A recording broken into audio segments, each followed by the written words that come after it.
Miracles. Unpredictable, often unexplainable, universal in appearance across the spectrum of humanity, and not reserved to a limited few of a particular age, color, faith, gender, or nationality. Ask and ye shall receive is the promise, and throughout history we've been told there is a certain exponential quality when any two or more of us are gathered to pray. So how would you feel if you attended a healing service to pray for others, then realized the day after that you had gotten healed? You didn't ask for the miracle, didn't know it was possible, totally surprised, now living a new and improved reality.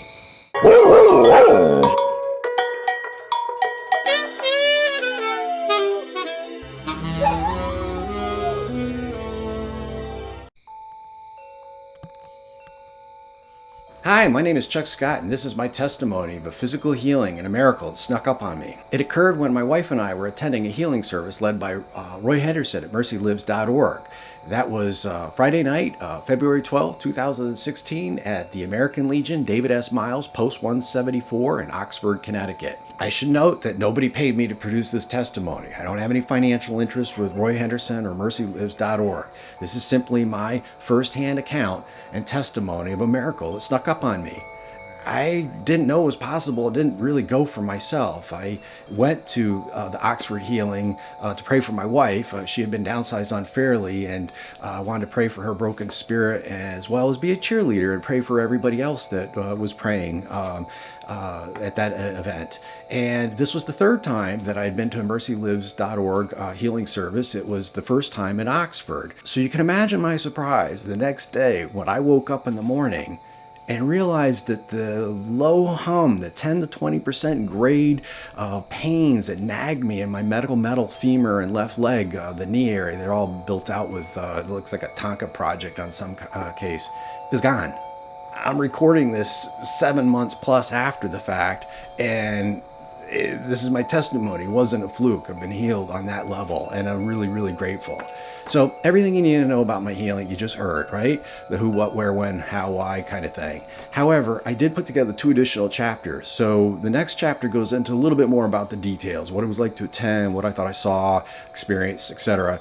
And then the third chapter is a celebration slideshow for you-know-who. I think it gets to the spirit of what it's like to have been able to download a healing. It's quite a blessing and an honor to share this account that he's there, he's here, he's everywhere. Roy is a great vehicle. Hence, this testimony, search him out if you can. So anyhow, enjoy. Chapter 2, about the Oxford Healing.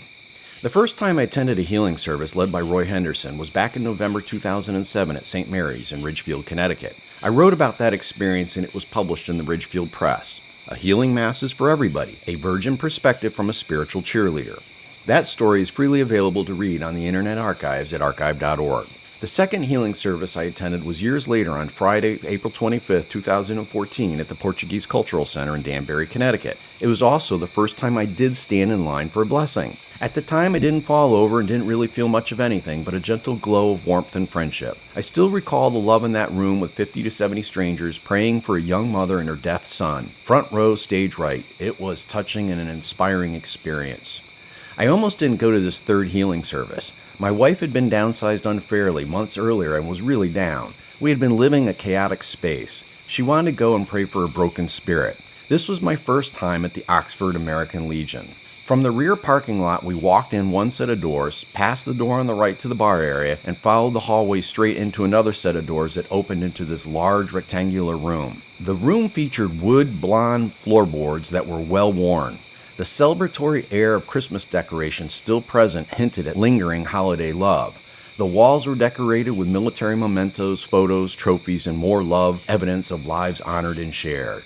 2-column rows of metal folding chairs faced the north wall on the left upon entering into the room. Along that wall was Roy Henderson's table, 6-foot-long folding table draped with white cloth, a humble minimalist table with a Bible, a cross, a Christian relic, a bottle or two of holy water, and a smartphone plugged into a portable loudspeaker with a wireless lapel microphone. But it was the lone place setting in the corner of the room for the soldiers left behind that got me a bit choked up. Ugh, I thought as my eyes moved from Roy's table to that corner section of the room and focused on that lonely dinner table place setting waiting with the POW portrait in honor of those not returned. But wow was my next thought in celebration for the brotherhood of honor and camaraderie that remembers. And then it occurred to me how cool it was to pray in a building dedicated to those who served.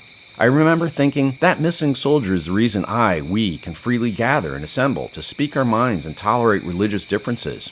Okay, tonight I'm going to pray for them and those who sacrifice so that we Americans can continue to enjoy our liberties and rights to pursue happiness.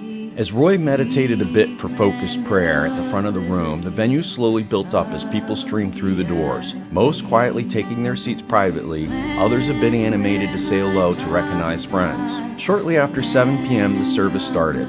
Roy put on some light music and approached the audience. He asked how many were new and gave a brief overview of what to expect. He mentioned how some people fall over and why that occurs. He mentioned that not everybody does fall over and how healing is unique to each person. Then we were led in a group opening prayer, a couple readings, a brief sermon, then asked to come up front in alternating groups. As we stood facing the front in a line with 10 people or so at a time, Roy would move through the line and bless each person individually. With some people there were conversations, some people immediately fell over, some began to sob and weep from release. I did not feel anything per se but warmth and friendship. 2 hours or so and it was all over. My wife and I drove home feeling physically pretty much the same as before, yet really grateful for having attended, what we saw, and the messages we received. It was a success as far as we were concerned. Funny kind of date night for an old married couple in that we really enjoyed the experience. About a half hour into the drive home, I noticed my left knee pains were not in my face. I casually mentioned something to my wife about how I was surprised how good I felt and wasn't complaining about my body. We laughed and moved on to other subjects. When I got up the next morning, I was a bit in shock. I realized that my knee pains were gone. Then I realized I had had a decent night's sleep and did not wake at all hours because of those buzzing pains. Could it really be that I was healed? I asked in disbelief. I wanted to believe. I was open to healing, but shocked that it actually might have happened. It's been over 7 months now, so not a fluke, hence this testimony. I do have a couple thoughts about how to improve the odds and what it takes to download a healing. First is to be open. That might sound obvious, but I know many who are not open. Thus, if we're not open, then we're closed. After being open is faith and belief that it can happen to you. Roy says God's mercy is like the air we breathe and available to all. So I believe one can be open but not have faith, and one can have faith but not be open. Additionally, central to Roy's message is that we must be merciful to others, especially if we are to expect Him to show His mercy to us. And when we show mercy to others, do so without attachment or expectation and in the spirit of love. Lastly, I believe it's important to pay something as proof that we honor the give and take nature of the universe. For us to take only and not give back, well, that's not cool. Currency is supposed to flow, so the important thing is to give back. The amount is not as important as the act of giving back. A monetary thank you. Give what you can and what you believe in your heart, but give. So that's it. Be open, have faith, show mercy to others, and give back in gratitude.